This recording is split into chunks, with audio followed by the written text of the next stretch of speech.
इयत्ता 12वी कॉमर्सच्या बुक कीपिंग अँड अकाउंटन्सी या पुस्तकातील पहिल्या प्रकरणाला आपण सुरुवात करूयात. ह्या प्रकरणाचं नाव आहे introduction of partnership firm and partnership final account. या प्रकरणाला सुरुवात करण्या अगोदर थोडक्यात पार्टनरशिप फर्म याची आवश्यकता का याचा थोडक्यात मागोवा आपण घेऊयात. मागील वर्षी ऑर्गनायझेशन ऑफ कॉमर्स या विषयामध्ये आपण काही संस्थांचे प्रकार बघितले. त्यात एक संस्थेचा प्रकार होता तो म्हणजे सोल ट्रेडिंग कन्सर्न.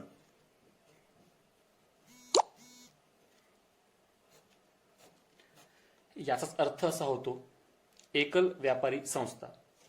एकल व्यापारी संस्था म्हणजे व्यवसायाचा चालक, मालक, व्यवस्थापक सर्व एकच व्यक्ती सर्व बघत असतो. पण सोल ट्रेडिंग कन्सर्न करत असताना अनेक प्रकारच्या अडचणी येऊ लागल्या. कोणत्या कोणत्या प्रकारच्या त्या अडचणी होत्या? उदाहरणार्थ limited capital,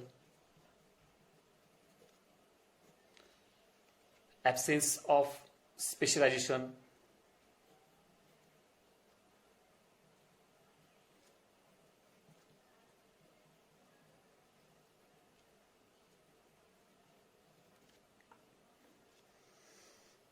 limited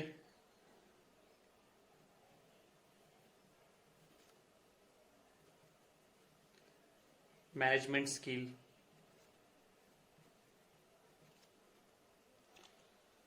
no stability,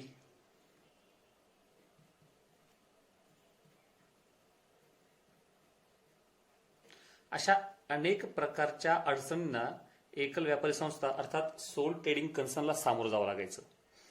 मग ह्या अडचणींमुळे आपल्याला व्यवसाय वाढवता यायचा नाही, व्यवसायाचं कॅपिटलही वाढवता येत नव्हतं.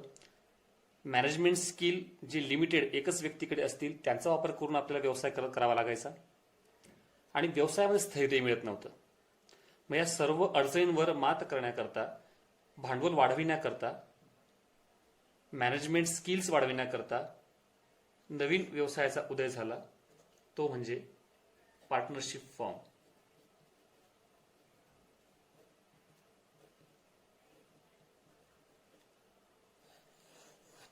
मी आता ह्या प्रकरणात थिअरी ही थोडक्यात घ्यायचा प्रयत्न करणार आहे आणि आपल्याला एक्झाम्पल्स जास्त घेण्याचा प्रयत्न करायचा आहे. ज्यावेळेस आपलं कॉलेज सुरू होईल, वर्गातील लेक्चर सुरू होतील, रेग्युलर लेक्चर होतील, त्यावेळी आपण हे डिटेलमध्ये बघणार आहोतच. पार्टनरशिप फर्मची निर्मिती झाली त्यानंतर आपल्याकडे दोन किंवा दोनपेक्षा जास्त व्यक्ती एकत्र येऊन भागीदारीचा व्यवसाय म्हणजेच पार्टनरशिप फर्म हे सुरू करू शकतात. म्हणजे या ठिकाणी 2 ते 50 इतके भागीदार पार्टनर्स आपल्याला घेता येतात. त्यामुळे व्यवसायामध्ये कॅपिटलही वाढवता येतं, स्पेशलायझेशन आपल्याला करता येतं, तसंच मॅनेजमेंट स्किल्स म्हणजे व्यवस्थापकीय कौशल्य 2 व्यक्तींपेक्षा जास्त व्यक्ती असल्यामुळे सर्वांचं स्किल इथं वापरात आणता येतं आणि व्यवसाय स्टेबल म्हणजे स्थिर ठेवण्याकरताही आपल्याला प्रयत्न करता येतो. आणि या सर्व दृष्टीने पार्टनरशिप फर्म ही अतिशय महत्वाची बाब आपण म्हणू शकतो. मग ह्या पार्टनरशिप फर्मचे वैशिष्ट्य काय सांगू शकतो आपण?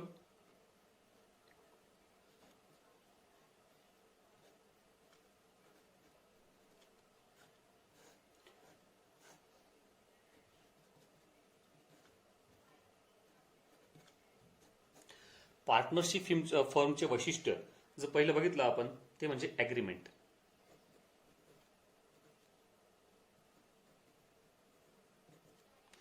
पार्टनरशिप फर्मला जे काही भागीदार एकत्र येऊन व्यवसाय करत आहेत त्यांना ॲग्रीमेंट करणं हे आवश्यक असतं.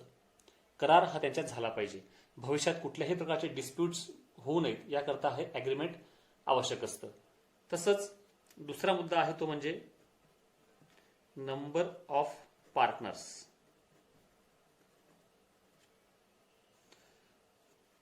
भागीदारी संस्थेमध्ये कमीत कमी 2 व जास्तीत जास्त 50 पार्टनर्स हे तुम्हाला व्यवसायात घेता येतात.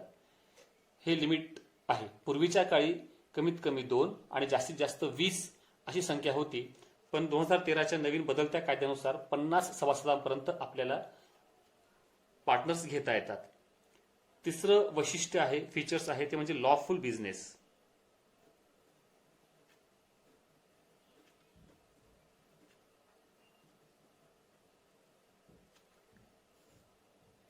लॉफुल बिझनेस म्हणजे जोही काही व्यवसाय आपल्याला करायचा असेल हा कायदेशीररित्या मंजूर असा असला पाहिजे, कायदेशीर त्याला कुठलीही बाधा नसावी अशा प्रकारचा हा असावा. पुढचा मुद्दा आहे तो म्हणजे शेअरिंग प्रॉफिट्स अँड लॉसेस.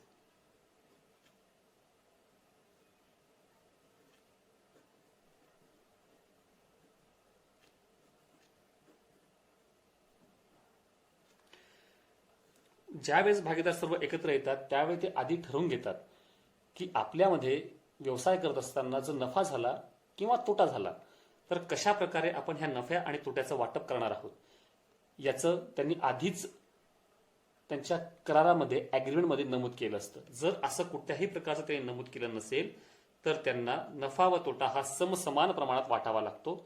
हा नियम पार्टनरशिप ऍक्ट 1932 मध्ये सांगण्यात आलेला आहे. पुढचं वैशिष्ट्य आहे ते म्हणजे अनलिमिटेड लायबिलिटी.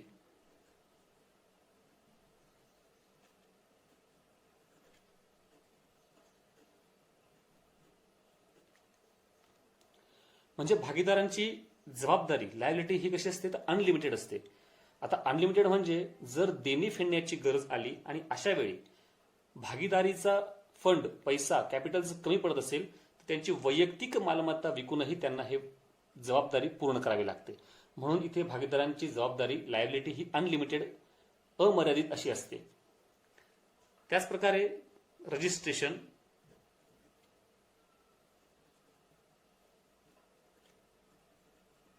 हा पुढचा मुद्दा.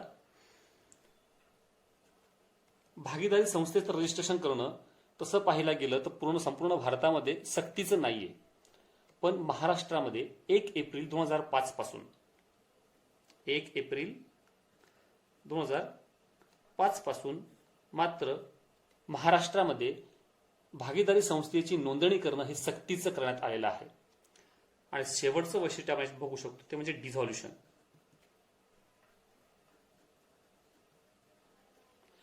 भागीदारी संस्थेचं डिझॉल्युशन हे सर्व पार्टनर्सच्या संगनमताने, डिझॉल्युशन म्हणजे व्यवसाय बंद करायचा असेल किंवा व्यवसायाचा गाशा गुंडाळायचा असेल तर हे सर्व भागीदारांच्या संगनमताने आपण व्यवसायाचं भागीदार संस्थेचं डिझॉल्युशन हे आपण करू शकतो. हे बघितलं आपण वैशिष्ट्य. यानंतर जर पुढचा मुद्दा बघितला तर पार्टनरशिप डीड.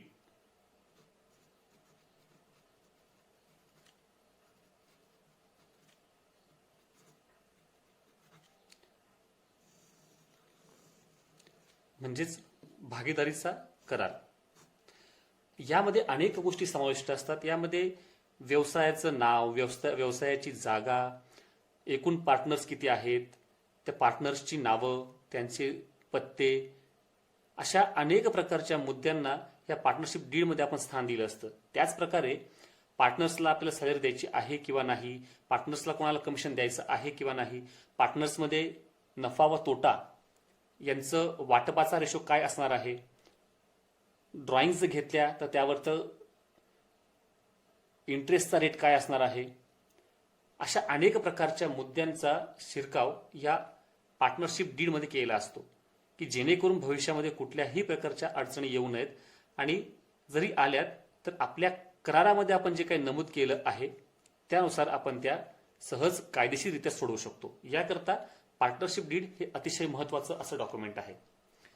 यानंतर काही महत्त्वाचे जे मुद्दे आहेत ह्या पार्टनरशिप डीडमध्ये ते कोणते कोणते असणार ते बघूयात आपण.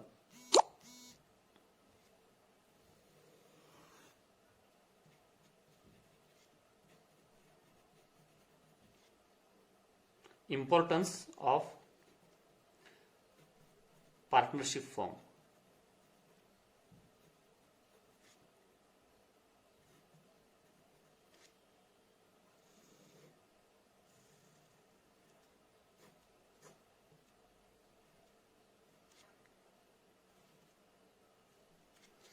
आता यामध्ये काही मुद्दे महत्वाचे आहेत. त्यातला पहिला मुद्दा तो म्हणजे डिस्ट्रीब्युशन ऑफ प्रॉफिट.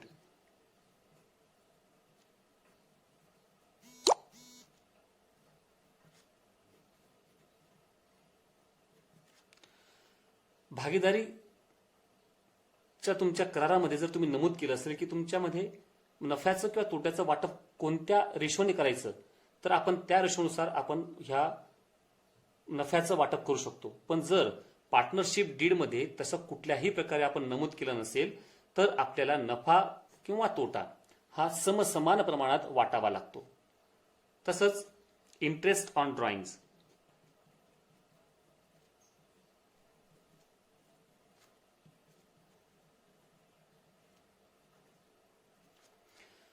ड्रॉइंग्स वरचं इंटरेस्ट हे द्यायचं की नाही हे जर आपण पार्टनरशिप डीडमध्ये नमूद केलं असेल तर आपण ते देऊ शकतो. अन्यथा भागीदारी कायदा 1932 नुसार आपल्याला ड्रॉइंग्सवरचं कुठलंही इंटरेस्ट देण्याला ते सांगितलेलं नाहीये. पण भागीदारी संस्थेमध्ये आपल्याला त्याने नमूद केलं असेल तर त्या प्रमाणामध्ये आपल्याला ड्रॉइंग्सवरचं इंटरेस्ट देता येतं. तसंच इंटरेस्ट ऑन पार्टनर्स लोन.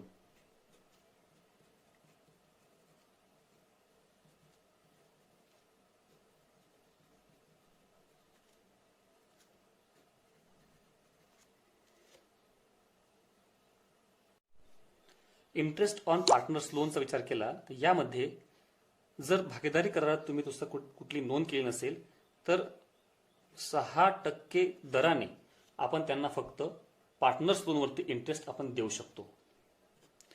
पुढील मुद्दा आहे इंटरेस्ट ऑन कॅपिटल.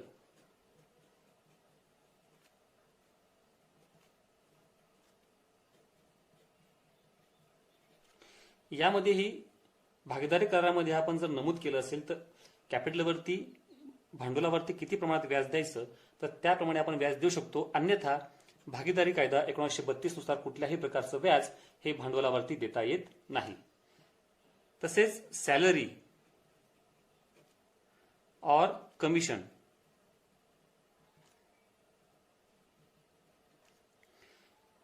याचा जरी विचार केला तर यामध्ये भागीदारी कायदा 1932 प्रमाणे एखाद्या भागीदाराने संस्थेकरिता अतिरिक्त काम केले असेल तरी देखील कोणतेच प्रकारचे वेतन किंवा कमिशन त्याला देण्यात येऊ नये असे सांगण्यात आले आहे. परंतु जर भागीदारी करारामध्ये आपण तशी काही नोंद केली असेल तर आपल्याला त्याप्रमाणे त्यांना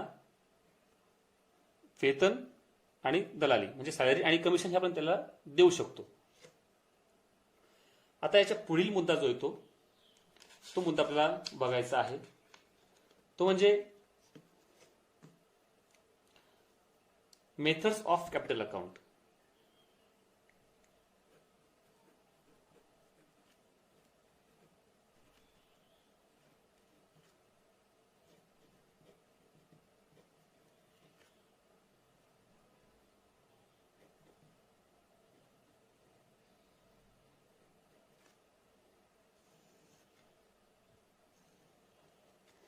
मेथड्स ऑफ कॅपिटल अकाउंट ह्या ज्या आहेत याच्यामध्ये कॅपिटल काढण्याच्या 2 पद्धती आहेत. त्यातली पहिली पद्धत fixed capital method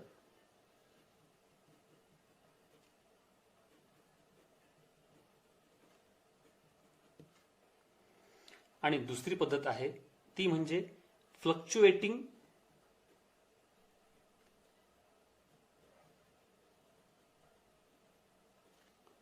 capital method.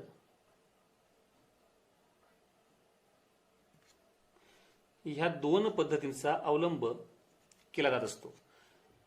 Fixed capital method म्हणजेच हिला म्हणतो आपण स्थिर भांडवल पद्धत आणि फ्लक्च्युएटिंग म्हणजेच अस्थिर भांडवल पद्धत. थोडक्यात काय तर फिक्स्ड कॅपिटल मेथड म्हणजेच वर्षाच्या शेवटी भागीदारांचे भांडवल स्थिर राहतं म्हणजे वर्षभरात भांडवलात वाढ किंवा घट होत नाही. या पद्धतीचा आपण जेव्हा अवलंब करतो तर यामध्ये दोन प्रकारचे अकाउंट्स आपल्याला तयार करावी लागतात. त्यात एक म्हणजे कॅपिटल अकाउंट आणि दुसरं म्हणजे करंट अकाउंट. आणि फ्लक्च्युएटिंग कॅपिटल मेथड याचा अर्थ असा होतो की या पद्धतीमध्ये भागीदारांच्या भांडवलाची शिल्लक ही दरवर्षी बदलते. म्हणून यामध्ये करंट अकाउंट म्हणजे चालू खाते उघडण्याची कुठलीही आवश्यकता नसते. म्हणून या ठिकाणी फक्त आपण एकच अकाउंट ओपन करतो, ते म्हणजेच कॅपिटल अकाउंट. आता थोडक्यात या दोन्ही मेथड्स कशा प्रकारच्या आहेत यांची माहिती आपण आता पुढे बघूयात. तर आता त्यातील जी पहिली मेथड आहे फिक्स्ड कॅपिटल मेथड, ही आपण बघायला सुरुवात करूयात. मी ह्या ठिकाणी एक्सप्लेन करताना प्रथम त्या कॅपिटल मेथडचे जर्नल एंट्रीज तुम्हाला इथे करून दाखवणार आहे आणि त्यांचं पोस्टिंग आपण कॅपिटल अकाउंट आणि करंट अकाउंट मध्ये कशा प्रकारे करतो हेही तुम्हाला मी या ठिकाणी करून दाखवणार आहे.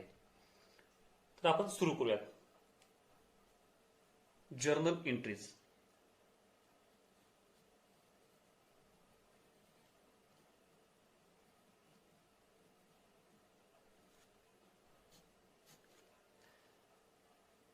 प्रथमतः पार्टनर्सकडे जो काही बॅलन्स आता सध्या शिल्लक आहे तो बॅलन्स आपण इथे नोंदवून घेत असतो. इथे म्हणायचं टू बॅलन्स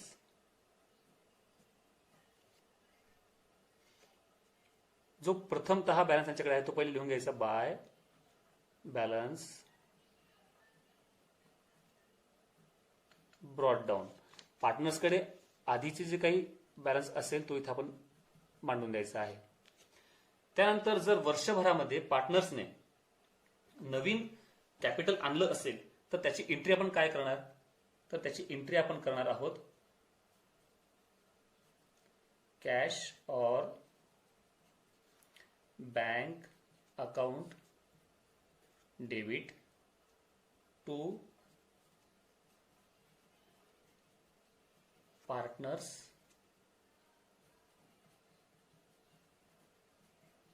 कॅपिटल अकाउंट. आणि मग जर पार्टनर्सने नवीन काही कॅपिटल आणलं असेल त्याला म्हणतो आपण ऍडिशनल कॅपिटल. त्याची नोंद आपण इथे करणार आहोत बाय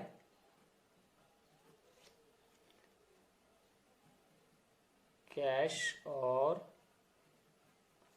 बैंक अकाउंट.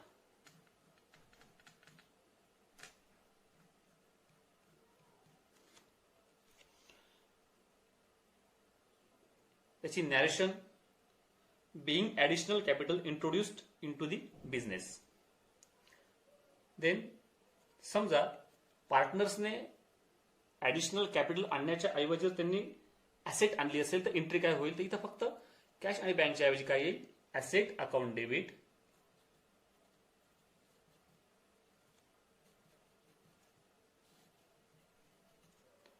टू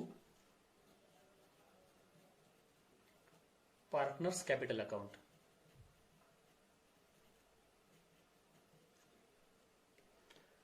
याची ही नरेशन जर बघितली आपण तर being additional capital brought in a business, म्हणजे त्यांनी कॅपिटलच आणलं आहे पण ते ऍसेटच्या स्वरूपात आणलेलं आहे. मी याला इथं म्हणतो ऍडिशनल कॅपिटल, म्हणजे आपल्याला समजायला सोपं जाईल.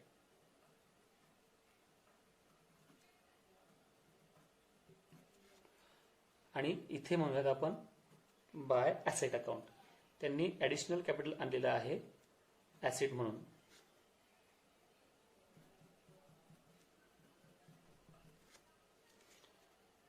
म्हणजे थोडक्यात काय तर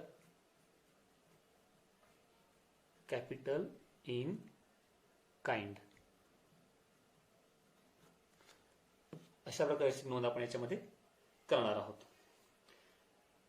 पार्टनर्स कॅपिटल अकाउंट मध्ये फक्त पार्टनर्सशी संबंधित ज्या काही नोंदी असतील त्या फक्त आपण इथे नोंदवतो आणि नंतर त्या संदर्भात इतर काही ज्या नोंदी असतील त्या आपण पार्टनर्स करंट अकाउंटला आपण नोंदवायचं काम ते करत असतो. आता पार्टनर्स करंट अकाउंट जे आहे यामध्ये काय काय येतं. जेव्हा भागीदार पार्टनर्स करंट अकाउंट तयार करतात त्यावेळेस चालू खातं म्हणजेच करंट अकाउंट आपण उघडत असतो. या खात्यात भांडवलाच्या संबंधित कोणत्या कोणत्या गोष्टी येतात तर भागीदारांनी चालू आर्थिक वर्षात व्यवसायामधून स्वतःचे उपयोगिता करण्याकरता रक्कम उचलली असेल म्हणजे थोडक्यात ड्रॉइंग्स, नंतर गुड्स ऑफ एनी काइंड म्हणजे पार्टनर्सने काही कुठल्याही प्रकारचे गुड्स उचलले असतील, किंवा interest on partners capital allowed by the firm, जर त्यांना आपल्याला इंटरेस्ट द्यायचा असेल कॅपिटलवरती, इंटरेस्ट ऑन ड्रॉइंग्स त्यांनी घेतलेल्या उचललेल्या ड्रॉइंगवर त्यांच्याकडनं इंटरेस्ट आपल्याला घ्यायचा असेल, तसेच त्यांना आपल्याला सॅलरी किंवा कमिशन आपण दिली असेल, किंवा प्रॉफिट अँड लॉस आपल्याला त्यांना वाटायचा असेल, तर ह्या बाकीच्या सर्व ज्या नोंदी असतील ह्या फिक्स्ड कॅपिटल मेथड आपण जेव्हा वापरतो तर ह्या सर्व नोंदी आपण करत असतो करंट अकाउंटला. म्हणजे इथे आपण बघितलं आपण आता सध्या कॅपिटल अकाउंट. आता बघणार आहोत आपण करंट अकाउंट. आता करंट अकाउंट मध्ये ह्या सर्व नोंदी कशा प्रकारे करता येतात ते आपण थोडक्यात बघूयात.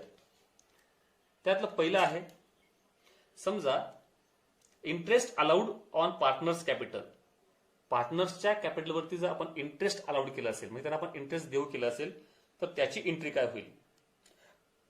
तर त्याची एंट्री अशी होईल, interest on capital account debit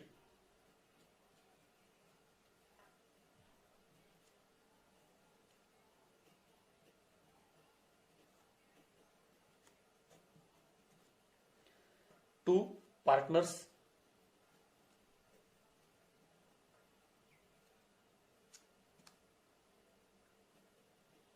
capital और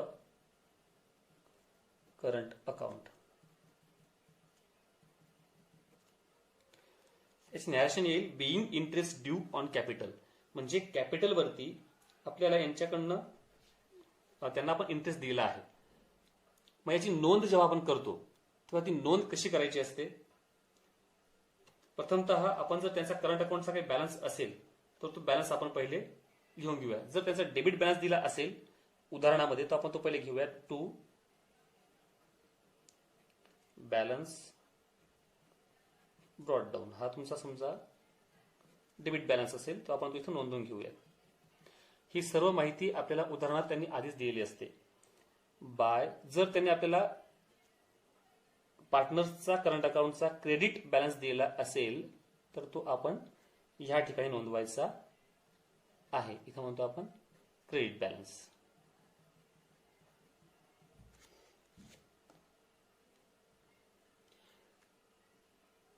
दुसरा मुद्दा आहे, दुसरी एंट्री आपण त्याची घेऊयात. ती म्हणजे जर पार्टनर्सला आपण सॅलरी किंवा कमिशन आपण देत असू तर त्याचीही नोंद इथं आपल्याला करावी लागेल. ते म्हणजे त्याची एंट्री कशी होईल. सॅलरी आणि कमिशन जर आपण पार्टनर्सला दिलं तर एक प्रकारचा आपला तोटा आहे म्हणून आपण इथे म्हणूयात व्यवसायाचा तोटा असल्यामुळे salary or commission account debit to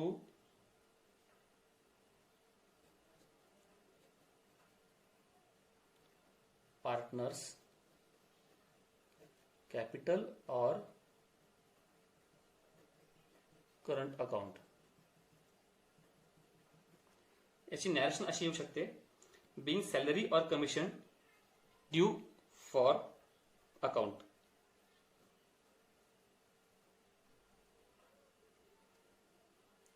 म्हणजे या ठिकाणी आपण याची नोंद अशी करणार आहोत.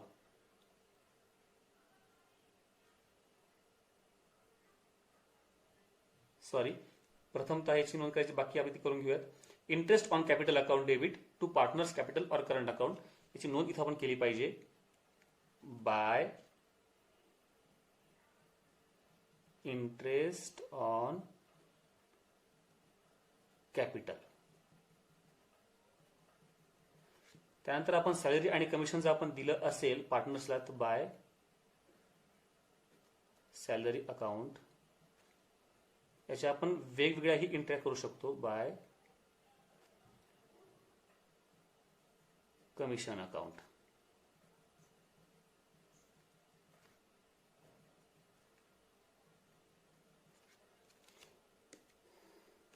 तीन,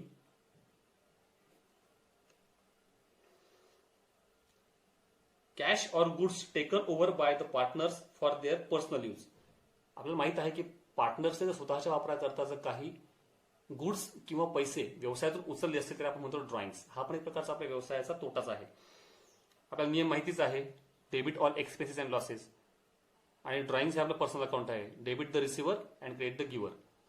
इथं आपल्याला पुढील मुद्दा आहे, cash or goods taken over by the partner for their personal use. पार्टनर्सने व्यवसायातून जर काही पैसे किंवा गुड्स म्हणजे माल उचलला असेल तर आपण म्हणतो ड्रॉइंग्स.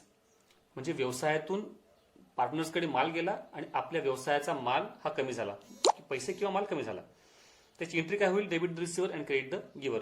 म्हणून drawings account debit to cash or goods account. आणि त्यानंतर आपण हे ड्रॉइंग्स ट्रान्सफर करणार आहोत पार्टनर्स कॅपिटल अकाउंटला. म्हणून आपण एंट्री करणार आहोत त्याची. मी जी उप एंट्री असल्यामुळे मी पेन बदलला आहे. Partners capital or current account debit to drawings account. आणि याची एंट्री आपण इथं करून टाकलेली आहे, to drawings account.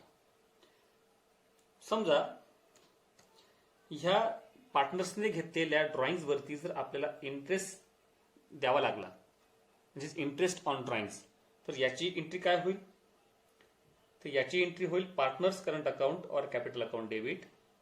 Same entry याची होती जवळपास, partners capital or current account debit to interest on drawings account.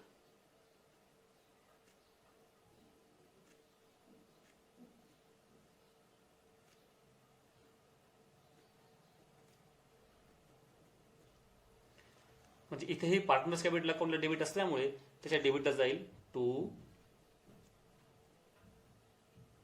Interest on drawings.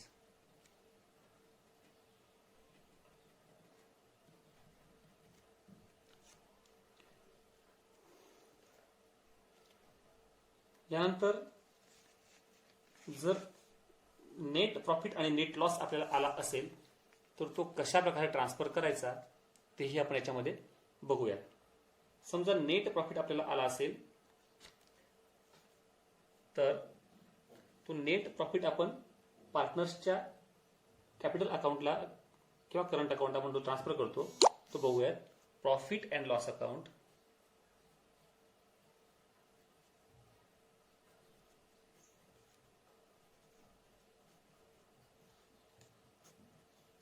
Debit to partners capital or current account. म्हणजेच हा प्रॉफिट आपण ट्रान्सफर करणार आहोत पार्टनर्स कॅपिटल अकाउंटच्या किंवा करंट अकाउंटच्या क्रेडिटला. मग इथं म्हणायचं बाय प्रॉफिट अँड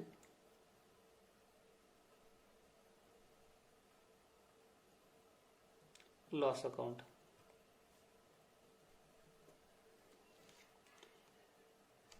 याच्या विरुद्ध एंट्री होईल. जर आपला लॉस झाला असेल तर याच्या पूर्णपणे विरुद्ध एंट्री आपली असणार आहे, ती म्हणजेच partners capital or current account debit to profit and loss account. अशा प्रकारे लॉस जर आला असेल तर तो आपण ट्रान्सफर करणार आहोत पार्टनर्स करंट अकाउंटच्या डेबिटला to profit and loss account. आपण आपल्या माहिती करता इथे लिहून घेऊयात.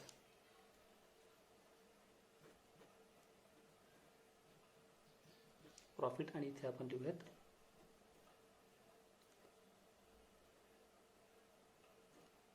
लॉस.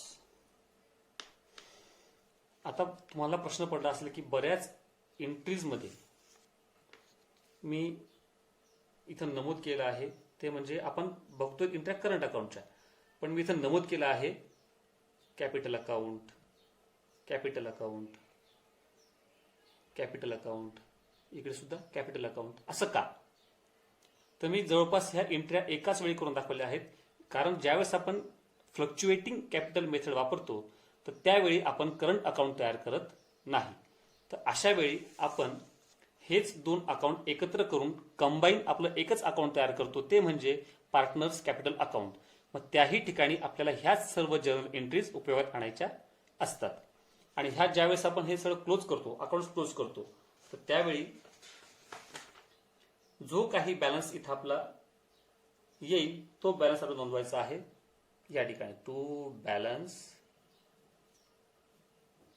ब्रॉट डाऊन आणि समोरासमोर आपण त्याचं क्लोजिंग करायचं आहे.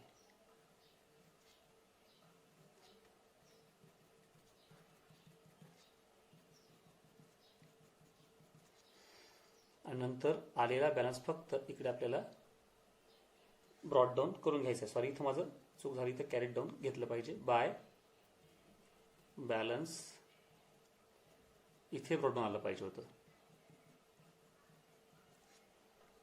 आणि पार्टनर्स कॅपिटल अकाउंटचा जो काही बॅलन्स आपला आला असेल तो बॅलन्स आपण ह्या ठिकाणी ट्रान्सफर करून दिला आहे, करंट अकाउंटला आपण ट्रान्सफर केला आहे. तदनंतर आपल्याला हेही क्लोज करायचे आहे.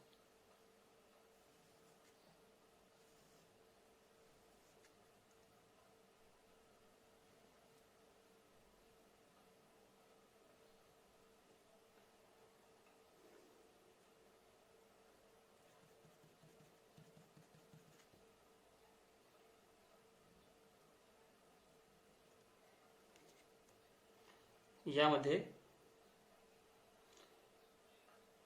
आता जर डेबिटला बॅलन्स कमी पडला असेल तर इथे म्हणायचं टू बॅलन्स कॅरीड डाऊन. आणि जर क्रेडिटला बॅलन्स कमी पडला असेल तर इथे म्हणायचं आहे बाय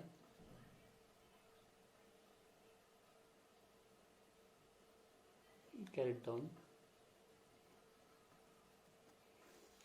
अशा प्रकारे हे पार्टनर्स कॅपिटल अकाउंट आपल्याला क्लोज करायचं आहे.